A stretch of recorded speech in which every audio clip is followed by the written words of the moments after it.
Okay, we're live. Good Good morning, morning. everybody. Glad you could join us. And we got a couple of treats for you today. First, we got this one back. Fine. Not here. Yeah, sure you're not. Shannon's back with us. And hi, everyone.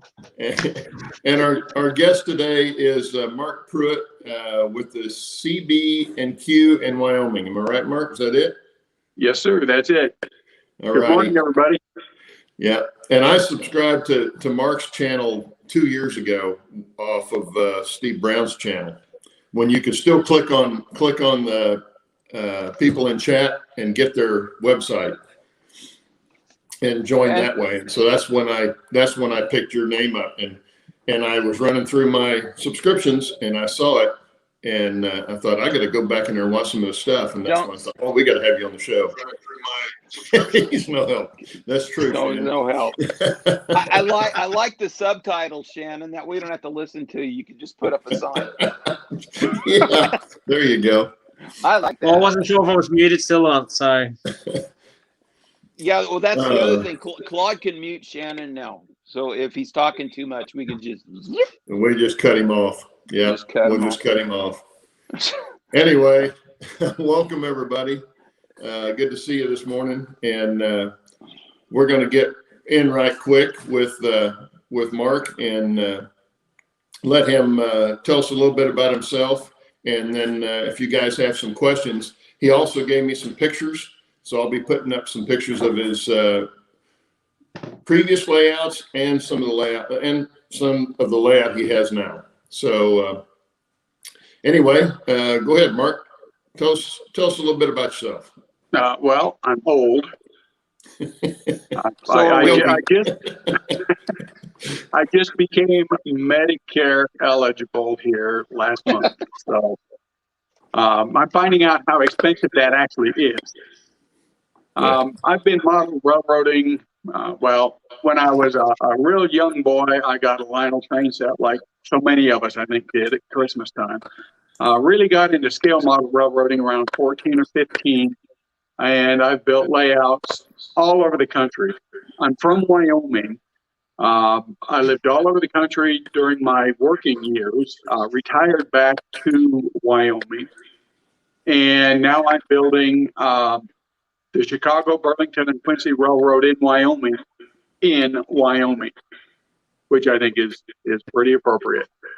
I live in Casper, Wyoming, which is actually the division headquarters for the Casper division of the Burlington, or was. Of course, now it's the Burlington Northern Santa Fe, and I don't know if there's a division headquarters here anymore.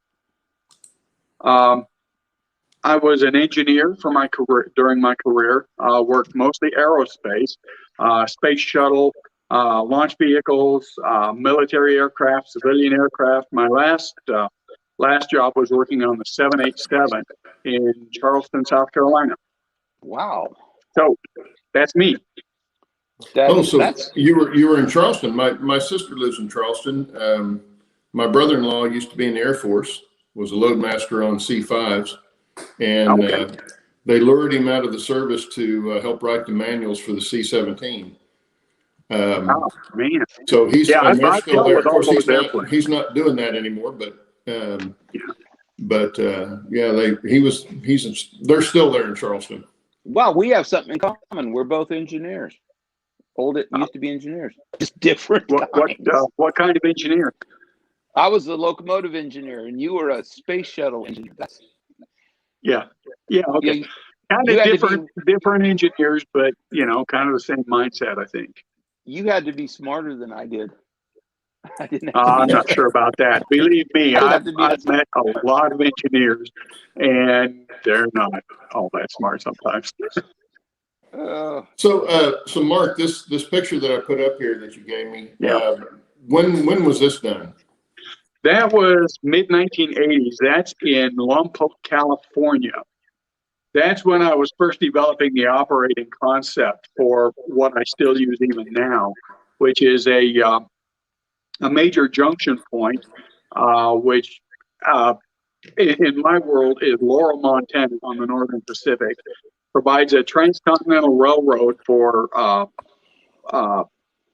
commodities, for shipments and everything to go anywhere in the world. And then it leads down into basically the Burlington route through Wyoming, and the Chicago and Northwestern as a branch line, and the Cody branch line out of Franny, Wyoming. That it provides a wide variety of operational interest. The transcontinental trains, which you only see at the junction point, would be 40 to 50 cars long, at least in my mind. I never actually got it completely functional. But then the local trains on the CB&Q would be anywhere from 12 to about 20 cars long, and the branch line trains on the Chicago Northwestern Cowboy line out to Lander, Wyoming, would be anywhere from 3 to about 7 cars long. So it provides a lot of operational variety for whatever you might like to do, whether it's long trains, through trains, switching. There's no narrow gauge or anything like that on the layout. There was never narrow gauge in Wyoming. And I'm trying to be reasonably faithful in terms of order of stations and the industries that were actually in the different locations, and that sort of thing. So you're kind of doing something similar to what Roy from Panama's doing with he's got the Union Pacific Evanston division. Is that right? Yeah. It's been so long since I've watched his videos. But yeah, like he's doing something similar where he does railroad, and obviously in the scenic parts he condenses a lot, but then he's got the main things like the old roundhouse, the old powerhouse, yes, Evanston Yard. I know there's another yard I can't remember the name of. Green River, I think. Yeah, but same thing. Like you're trying to, do something similar with the railroad you've chosen instead. Yeah. I watch Roy's channel all the time. I get a lot of inspiration from, particularly his scenery work in Evanston. It's just amazing what he's done in that limited space. Oh yeah, exactly. So yeah, Roy's fun to watch. So anyway, that's kind of what I'm working on. I'm on version 5 of my layout. The first one was in a little town called Winona, New Jersey. And that's the first one. Version 1 is where I went with the Burlington and went with a full-up concept that I've got now. What you're looking at now, I think, is the second layout. That's version 2, which was in Merchantville. After I got married, I moved to Merchantville, New Jersey, and spent about 7 years building what you see there with the giant helix on the right side. Wow. And that helix, by the way, had about 9 scale miles of track. Oh, It was 4 tracks, and it was huge. It used 2 full boxes of Atlas Code 100 Flex track. Hey, Mark, I got a question from Sheet Boy 256. I'll add that to my question. My question was, how many layouts have you built? And his is, what's the largest one that you've ever built? Okay, well, I've lost track of how many I've built. I'm on version 5 of this layout, which is the CB&Q in Wyoming. But as a youngster in high school, I had a pretty good sized room in the basement, and I probably tore down 8 or 9 layouts right in that room. And then over time, I've built layouts in Philadelphia, in California, in Florida. The number's got to be over 20. And wow. That helix that he's showing right now, if I'm correct, wasn't that like 12 feet around and 6 feet high or some insane size? Something like that. The inner radius, the 4 tracks, is a 36-inch radius, and there's a 2-foot straight section every half circle in order to reduce the grade. I modeled a steam era in 1935 to 1945, and model steam engines. Now they're not so bad, but they used to be notorious for not being able to pull many cars up a grade. So I limited the grade to less than 1.5% on that Wow. helix. That's part of the reason it's so huge. That Yeah, was Rocky- also the subject of a couple of clinics I gave at the NMRA national conventions in New Hampshire and then again in Atlanta. Rob, that was pretty well T-Man, received. Rob T-Man says that's bigger than his house. It was actually about the size of 2.5 4x8 sheets of plywood. I could crawl inside there and move around pretty easily. Unlike huge. quads. It took a year to build that. Oh, I have no doubt. And I'll tell you what, I still have nightmares. It's on the threaded rod suspended from the ceiling of the basement. And I had to lift all of those sections of the helix all the way up to the top and then lower them back down one at a time. And I used an electric drill to run those nuts up and down those threaded rods, but I spent hours doing that. And I still have nightmares about that. Oh my God. Really? That's crazy. Yeah, it was, Hey, there were- Claude, Jerry wants to know if you could put a link to Mark's channel. I'm in the working on chat. it. Okay. Okay, that's fine. I'm working on it. Give me a second. Uh, and I'll see if I can't find it in my stuff here. Well, Chad as is far as the loving. largest There it is. layout I ever built, I'll tell you what, Chad is loving your helix. They're just like going, "Wow, awesome, incredible," and I agree. no, well, thank you. Man, that's It was quite an undertaking. Do you remember how many Fortunately- plywood you used when you built it? I'm sorry? Do you remember how many sheets of plywood you actually used when you built it? About 20, I think it was. Yeah, I bought a pallet of a full pallet of plywood, and what I didn't use in the helix, I used for other sub-road bed and whatnot around the layout. But it was just some of the statistics I remember. There were almost 1,000 nuts, and several hundred washers that because I use jam nuts. I just put 2 nuts together to lock each tier in place. And the threaded rods were great because I could adjust the grade just the least little bit anywhere that I needed to, just by moving the nuts up and down a few turns.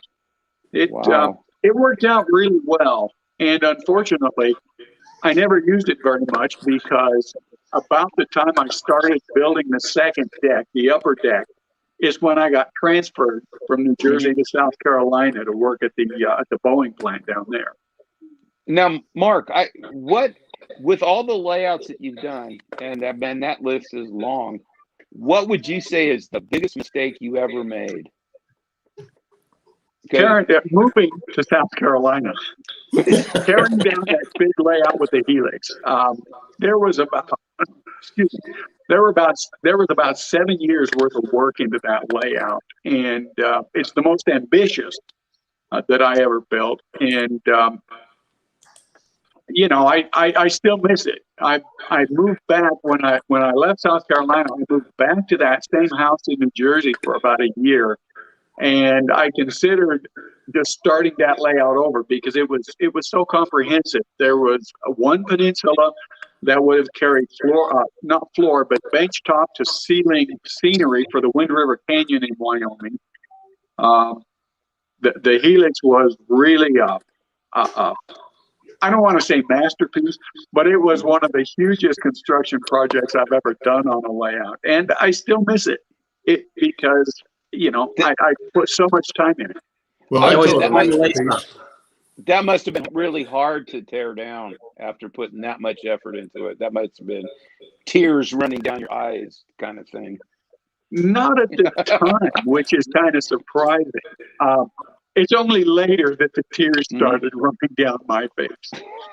But it took a while because I moved into we moved into a really big house in Allendale, South Carolina.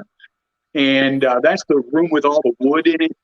By far, that was the nicest train room I've ever had or ever will have. And it was also something in excess of 4,000 square feet. So that was the biggest layout I ever got started on. Wow. And Talking about this one here? that one, yes. And that was also the last layout I built before about a 3-year hiatus from the hobby because of my wife's health and then moving around and retiring and whatnot. But it was after I tore that layout down that I really began to miss the one in Merchantville. Yeah, You know, that is a nice room. It This was, is and the that yard quietest was, I've ever. I'm sorry. Just talking. that yard that you see there, I really enjoyed building that, and that's the first yard I've ever built that ever gave me the sense of scale for a prototype yard. The yard tracks there were something like 22 or 23 feet long on the short one. It was double-ended, and the long yard track must have been almost 30 feet long. You can see the number of cars that are parked there. And it was just fantastic. I just enjoyed switching the yard, and I've never been a big yard switcher kind of guy. Yeah, it's amazing what you'll find in the hobby that you like doing that you had no inkling that you would enjoy. Yeah, that was one of them. Yeah, I know what you're talking about there. Fred Wild's got a question for you, Mark. There we go. Have you been able to salvage any parts from your layouts, or did you start new? Yeah, yes, I have. Of course, you don't see too many structures on most of the layouts because I was always focused on the basic construction, track work, and everything. But the structure that I do have, of course, were all salvaged. And the last, this version of the layout, I actually salvaged the entire Casper yard area from the previous layout. A lot of the track has been used on 3 or 4 layouts now, some of them on all 5 of the CB&Q and Wyoming layouts. So, yeah, I salvage a lot, as much as I can. Yeah. Bench work, all of the bench work from the first Merchantville layout in New Jersey was used again in Allendale, South Carolina. But when I moved from there, it all wound up in a dumpster ultimately because I just didn't have room to haul it around again. Now, Bernard wants to know if you use plywood on all or some foam base too on your layout. Well, the second Merchantville layout and the Allendale layout, I used foam for Casper Yard. That's the first time I'd ever used foam. Other than that, I always used plywood. And the foam really, it was interesting. I never got as comfortable with it. So everything outside of Casper Yard is back on half-inch plywood subroof. I'm just more comfortable with it. Okay. But the foam worked great for Casper Yard. The only difficulty I was having was that I couldn't secure the Caboose Industries ground throws that I use real well to the foam because the nails that I normally put through the base to hold them in place don't hold on foam real well. So I've gone to over-centered springs instead of the Caboose Industries ground throws. Yeah, Steve knows about those. Okay. What's that? The over-center springs. Oh yeah, You did. Yeah, you did that before you changed to some of them. Some of them. I tried to convert Atlas turnouts to over centers, and some of them worked, some of them didn't, and that's why I decided to go ahead and go down Claude's road and build them. But I think if you have a solid turnout base, the overhead center springs actually do work for center over. Is it over center over? This is actually a really good question from Bernard just here. Mark, so Bernard's asking, with your engineering, have you hand-built most of your turnouts or have you actually bought them? Well, I started out buying turnouts, but at the NMRA National Train Show in it was in Philadelphia, back around 2004, 2005, I saw Tim Warris had a display with Fast Tracks turnouts, and he had this tilt table that went just a little bit back and forth, and ran a box car back and forth through 4 switches and a diamond crossing. And I was so impressed at how smooth that worked. I bought his last jig that he had at the show, and I have built Fast Tracks turnouts exclusively since then. The current layout does not have a commercial turnout on it. I didn't know that. Yeah. And what's the minimum size turnout that you use? Number 6. Yeah. Wow. Yeah. I they're found the great 6 for the about overcenter as small as you want to get. I'm sorry. Go ahead. Well, the Fast Tracks turnouts are ideally suited for doing the overcenter springs because of course, the throw bar is a PT board tie, and just a couple of ties away from that is another PC board tie for the lead in to the points. And that the spacing is just perfect to be able to put the small holes for the overcenter spring in those PC board ties. They're very solid, of course, and so they make a great base for that spring. You just gave me an aha moment, Mark. Oh my God. Long story, but I've got two crossovers that I've got to replace. They're old Atlas motors things, and with the scenery that I've got, it's like, where am I going to put the slide switches for and I never thought about the over center springs. That is an awesome idea. So yeah, I hadn't thought about that. That's perfect. Yeah. I was amazed at how easy that is to do. You know, the first one, it was the same thing with the Fast Tracks turnout. The first one I built, I thought, okay, if this doesn't work, then I'm going back to the commercial turnouts. And amazingly, it worked great. And the same thing with the overcenter springs. I built the first one, and I thought, this is never going to work. And I put it in place, and it snaps back and forth just great. Well, I did the overcenters on the Atlas on some of them, and they worked, and some didn't. But I'm pulling out these Atlas turnouts and building them, thanks to Claude. And that's good. So now that's great, because I've got 1, 2, 3. I got eight turnouts to build, and no room to put the slide switches because of the scenery. So yeah, the overcenter springs will work perfect. Well, I got a question for you, Mark. I build Fast Tracks turnouts too, and I love them. And what I like probably the best about them is the ability to customize, to tweak a turnout to fit what you need it to do, that you can't get in a commercial turnout. Yeah, that's true. That's one of the best things about them.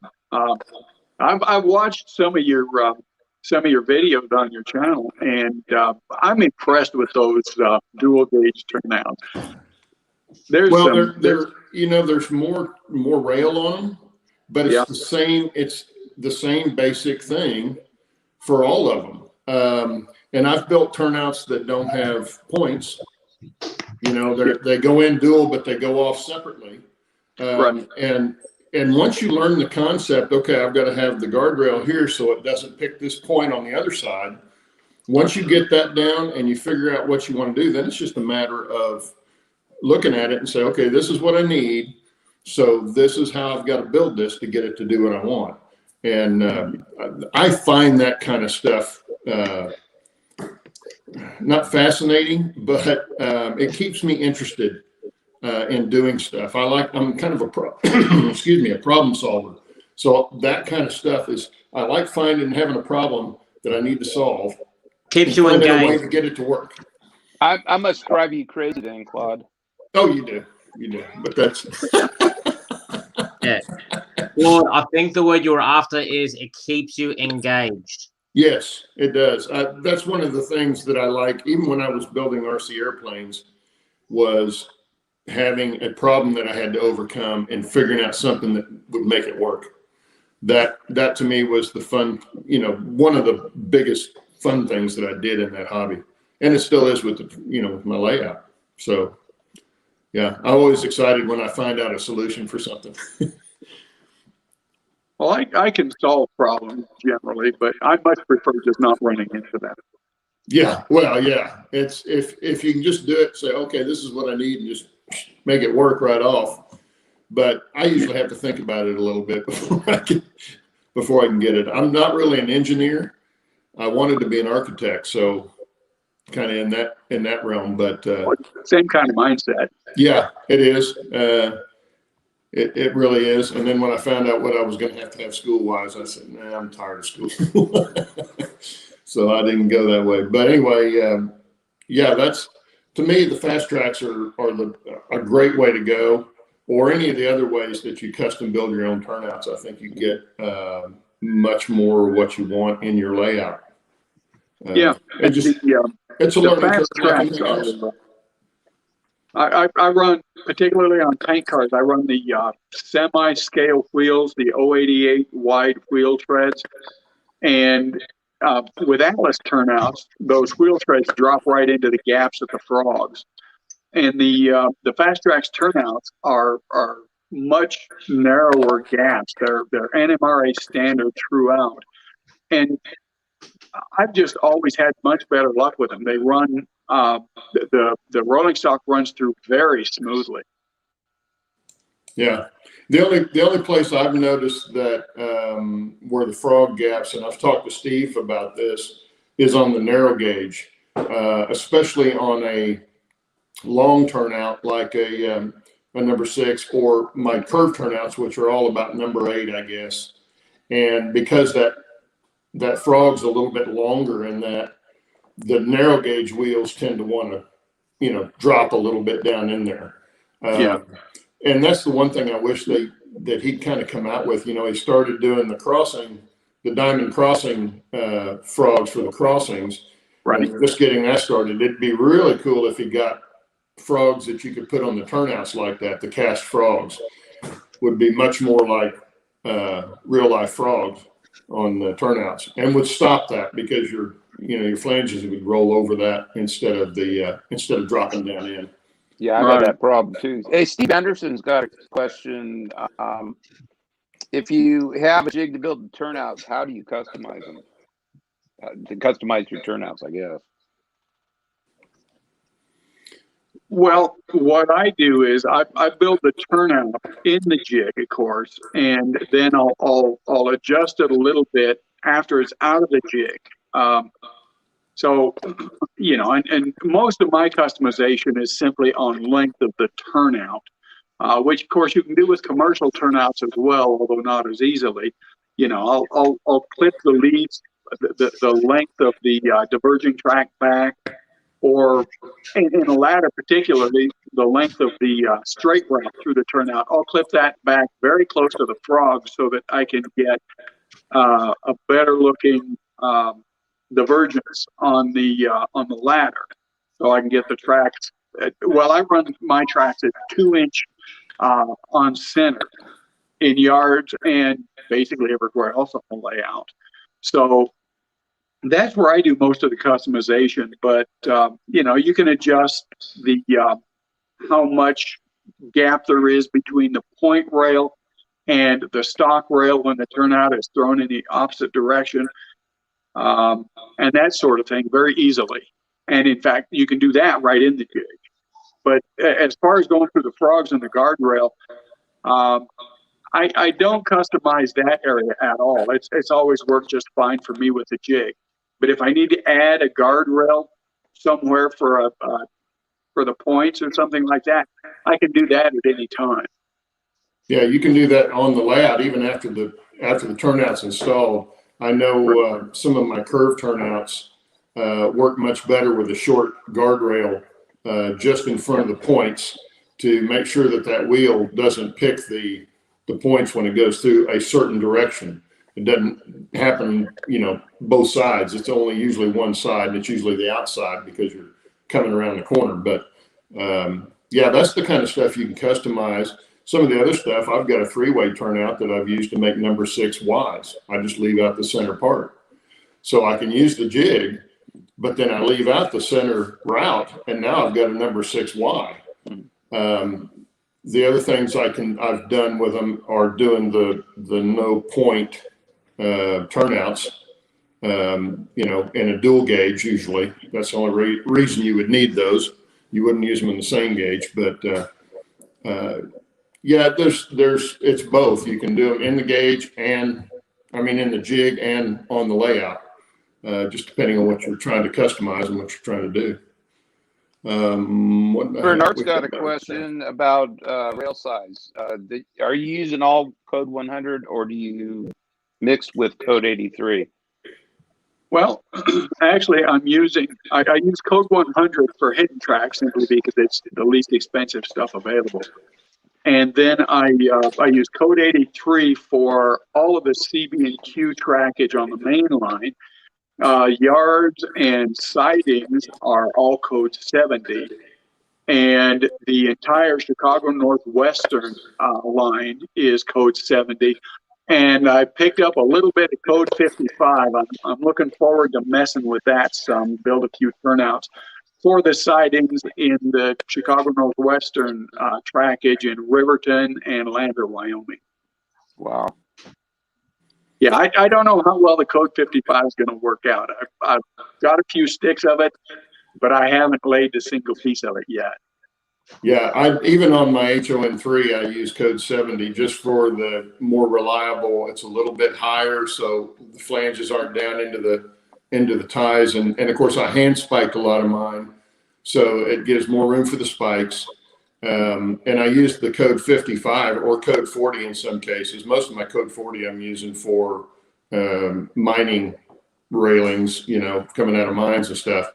But the code 55 I use for the guardrails on the bridges, because the guardrails were usually smaller code than your main rail. But I wanted to ask you to tell people about the little thing you told us on this. Is this the roundhouse you were talking about before the show? Yes. Give everybody else that story. That was a pretty good story. Okay. Well, basically, I built that roundhouse twice.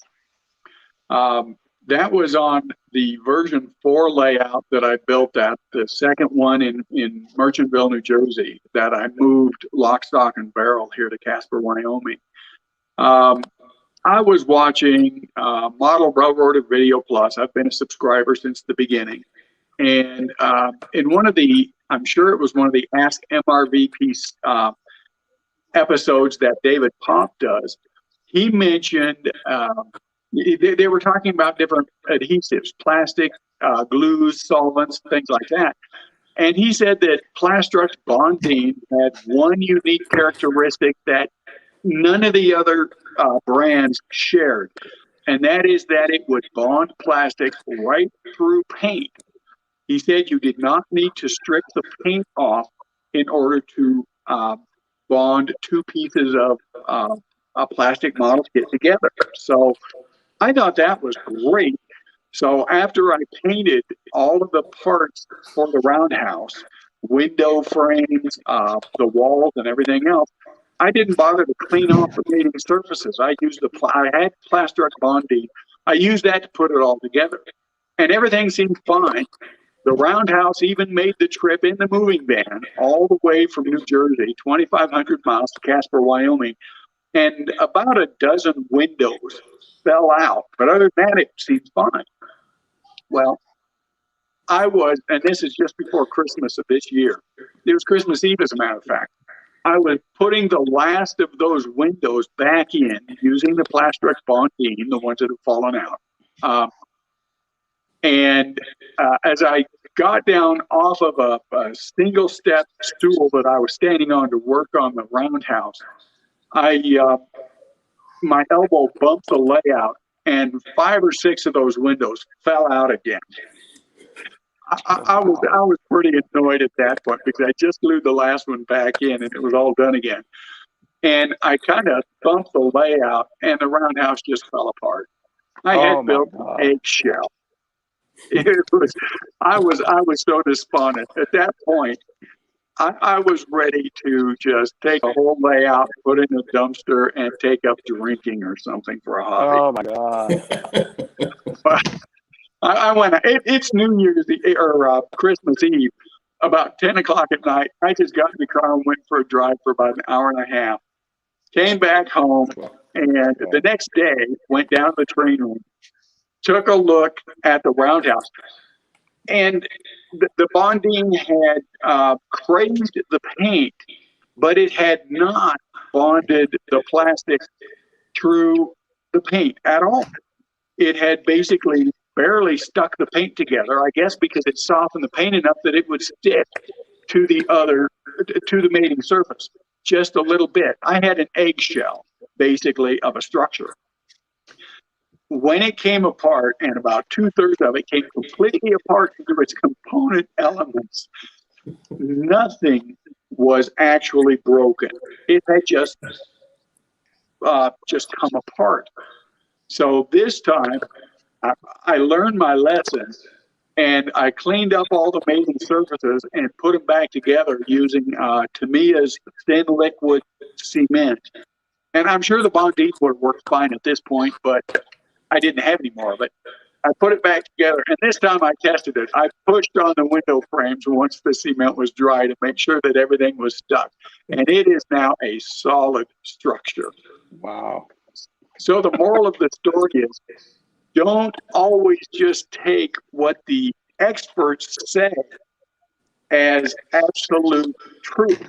Sometimes the bonding may bond just fine through certain paints, but it does not bond through the Rust-Oleum that I use to paint those different parts. That's a great point. Wow. Yeah. That, You know, well, go this ahead. is the quietest I've ever heard Shannon. I've never heard Shannon this quiet. Well, they're listening. Because That's I'm why. concentrating. That's good. That's good. They're Back on listening. topic. Back on topic. So Mark, this is your current layout, correct? yes, that's right after we finished the basement room and set the yard back up. It's not, the pieces aren't even together yet. They're just set back up on the L girder supports in that picture. So this is when you started using foam, or? Yeah, that's the section that I use the foam on. That's 1.5 inch, just pink foam. And it's great. You know, I just used the DAP 230, I think it is, the adhesive caulk to bond the cork to the foam, and also to bond the track onto the cork. Yeah, no, because I use foam on my layout, which I really loved, but you know, like as you said, like trying to nail things down or using nails to actually get things to hold down is hard. Yeah. But what I've also found is, because you know, just like you and Claude, you know, I like to try and come up with a solution with things because of how our minds work. And what I ended up doing is, like, I used wood screws, you know, glued them onto the bottom of trees, so that way I use the tree to screw it in to hold two pieces of foam together, you know, so that way I can lift it off later on. Embedding, like, sleeves into the foam, so that way I can then put a nut on top of that sleeve and then use that to bolt things down or to nail something down. That seems like a lot of extra work. Yeah, Shannon does a lot of that. Fred's asking the same question I was getting ready to ask you. Are you still planning a multi-level layout? It looks like from this picture that you are. Yeah, but it's not nearly as ambitious as the first Cove Road layout was. This one, the piece you see up above the Casper yard is the Chicago Northwestern line. On the very far right is will be the town of Riverton. It's just off camera to the right. And what you see in the far distance is the very small town of Hudson, Wyoming. Lander will be on the wall way off to the left of the picture. That's essentially the only second part of the layout with a second deck. And it's very narrow. That area behind Casper on the right part of the photograph is all of about 5 1/4 inches wide. That's just a single track that runs between Riverton all the way down the wall around the corner to Hudson. Riverton will be about 2.5 feet wide, and the trackage down below that will come off of Casper is only going to be about 7 inches wide at that point. But on a peninsula that hasn't even been started yet, there will be the Cody, Wyoming, particularly the Husky refinery that was there, on a lower level, basically underneath where Casper is, but on a different peninsula. And then down below that is going to be the staging area that represents the Northern Pacific main line from Minneapolis to Seattle. And at the same time, that represents the Chicago Northwestern line east out of Wyoming to Crawford, Nebraska, and the CB&Q Southern connection down to Orange Junction and on eastbound from there. So it's actually going to be about 4 different levels. The lowest level will be about 14 inches above the floor.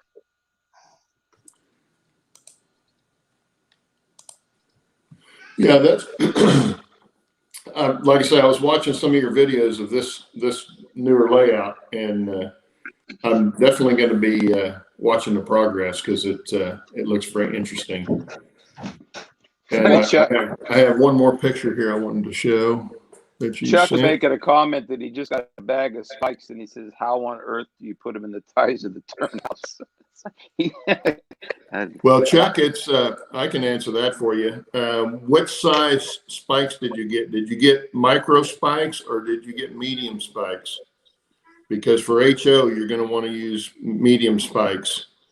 Even on my HON3, I still mainly use the medium spikes because the micro spikes, while they do work, they're a lot smaller than you would think they would be. And you have to be very, very particular with how they go in. And they bend real easy. So I would use medium spikes to put them in. Yeah, he says medium, Claude. Yeah. The other thing you might want to do is go someplace like Micromark, and pick you up a pair of spiking pliers. They have a groove that holds that head and holds the spike right in the center. I started doing mine with just regular needle nose pliers, and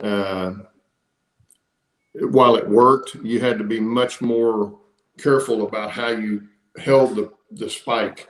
When you put them in the spiking pliers, they pretty much stay in that same spot, and it holds it straight for you.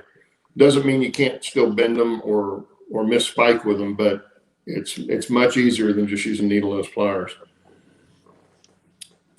This picture, and Mark can tell you about the road. If you watch, I think his last video, I don't know if you've done a video since you did this.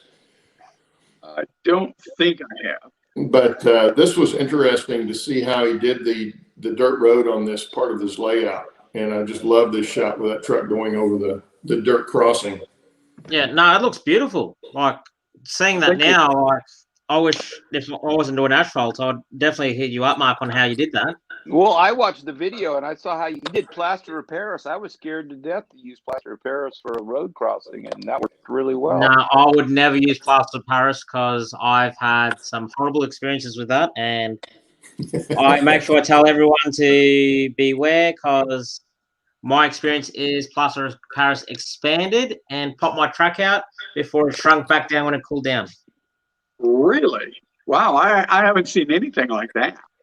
Yeah, no, because what I was doing was I was paving essentially a workshop, right? So the whole workshop is all concrete. So I've gone, oh yeah, I'll lay the track, I'll pour plaster of Paris, and I'm like, oh yeah, it's all good. And then obviously you get the bugs where, you have to clean the track a few times before you get good running. And I never had good running. There was always issues with locomotives derailing oddly and whatnot. And it wasn't until one day I gone, something's going wrong. I popped it off, looked down the track, and you could see the track was going in a straight line, and then it just bow out and then bow in. And yeah, after doing some research, what happened was when the plaster of Paris was setting, because of the chemical reaction it has, it expanded and pushed everything out. And then once it cured and cooled down, it all contracted, and whatever popped out, and whatever stayed. What? Well, Yeah, it could be that you're upside down, Shannon. I think that's probably why. Yeah, that's an Australian thing. Yeah, it doesn't happen here. Or you can Yeah. blame it on Heath. Either Yeah, one. nah, Heath's fault. Heath looked at it. He looked at it funny.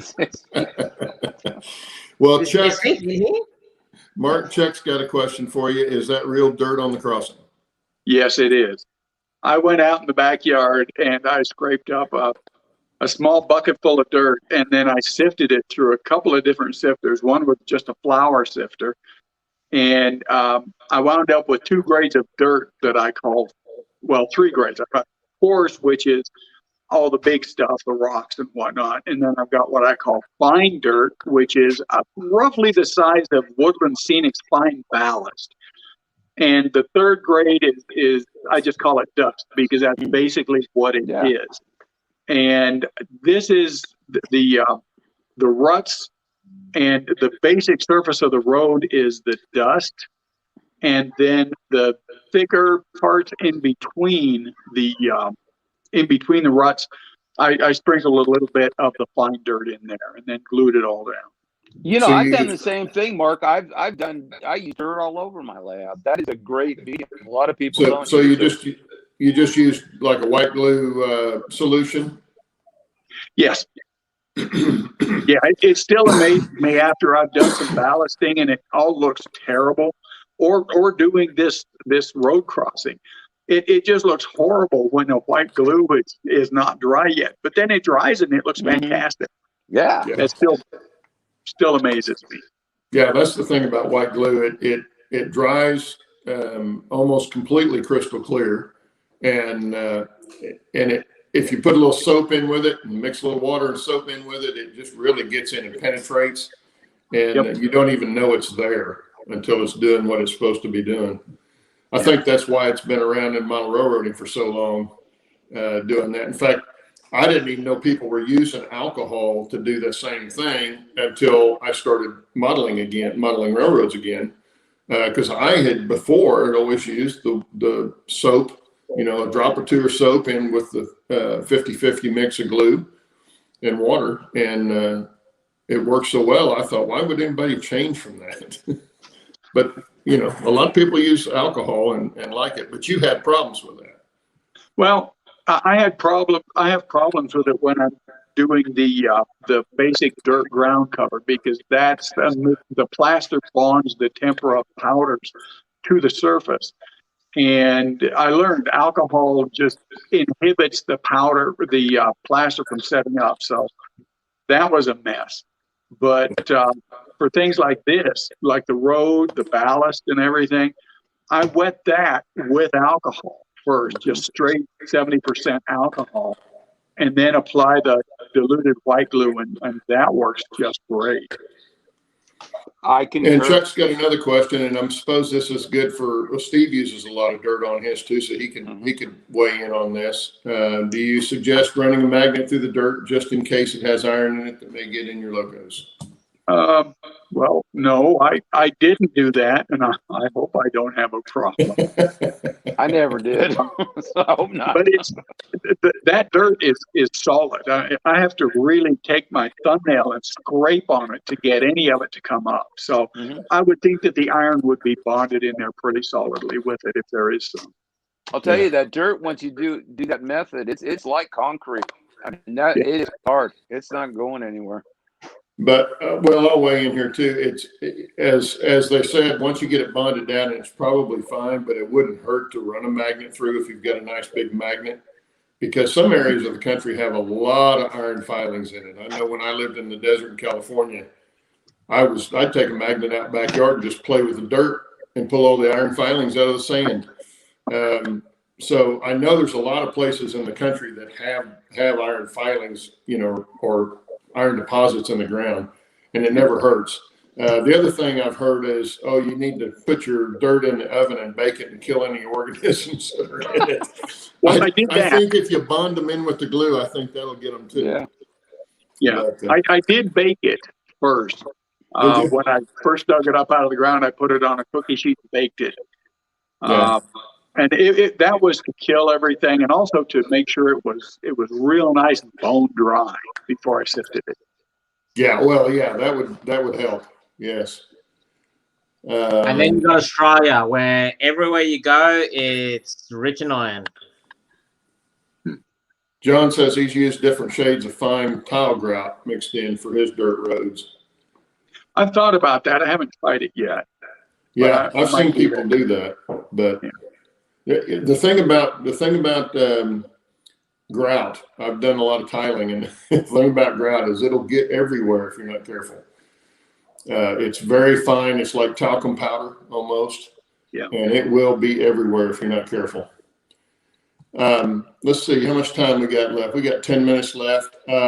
Shannon, you want to give them the parameters of the contest that we're going to run? Oh, okay. So before the show, I was surprised Claude and Steve, as Claude said, there goes the neighborhood. Yep. And then they were talking about a contest. And they were thinking, and I've gone, I've got an idea.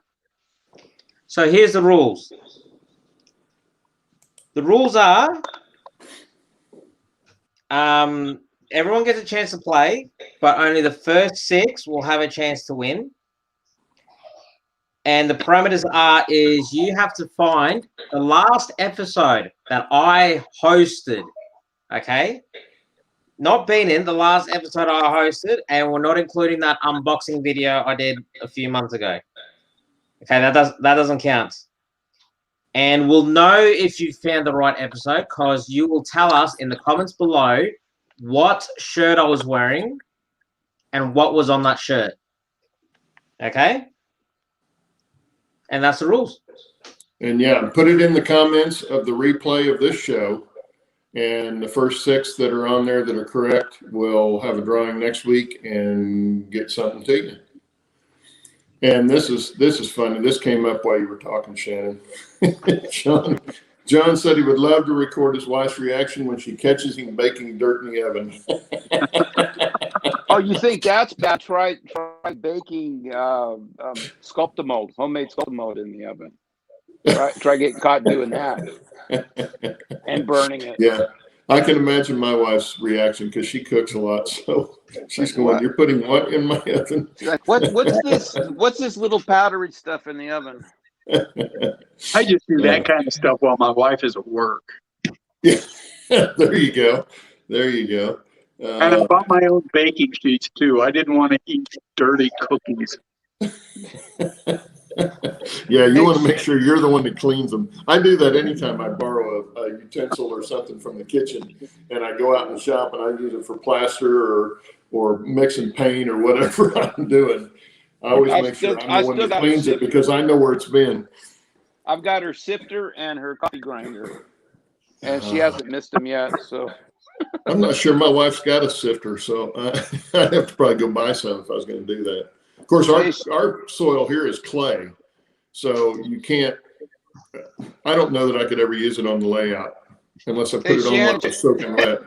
Chuck says, "Man, you've never been here, so it's been so long." They're gonna have to go way back because I don't think people know. We went back a long ways. It's like you haven't been here in a while. Yeah, nah. And I have to brush up on my Aussie because I got to the point where I really understood you. And now, I'm out of practice. Now, see, Mark's probably had this problem too, trying to washing coyote hides in the wife's washer and dryer. Ooh. Trying to wash what? Coyote hides? No. You don't have that problem? No. Because we have a lot of coyotes around here, but I don't think I could get the hide even close to the house before she'd nail me. Okay, Steve, just to let you know, this is why I've been so quiet.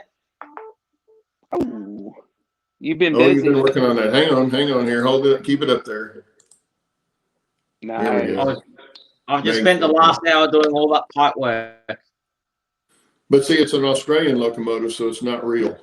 I thought you were looking at chat and you're building stuff. Wow. Be careful, Shannon. I'll mute you.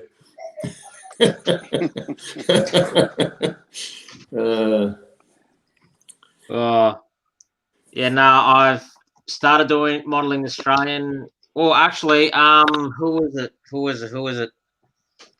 Ray Bobo, if you're in here, I need to talk to you about these. I haven't seen Ray. I don't think he's in here. Well, No, if he I've does seen end Ray up watching the episode, I need to talk to him about these because from memory, I'm pretty sure he's after a double-ended bulldog nose diesel locomotive, and I can lead him to where he can buy one, and we'll ship it to him.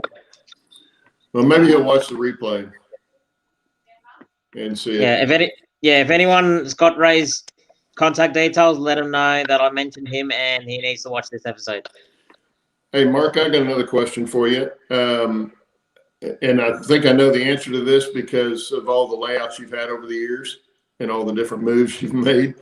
But how does your wife take your hobby? Well, she's learned to live with it.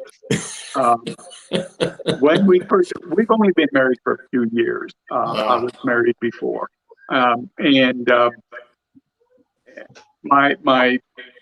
late wife was very supportive of the hobby. She enjoyed going to the NMRA conventions and especially enjoyed the layout tours.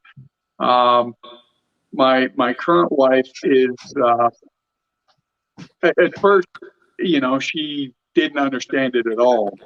But as I've been building the layout, she's gotten more and more interested. Now, when people come over to visit, she takes them down to see the trains. Nice. Oh, that's cool. There you go. But Cool. at first, when she saw the size of Casper Yard when we first moved it in the basement here, she was saying, "You don't need any more space than this. You don't need any more space." And I was like, "Of course I do."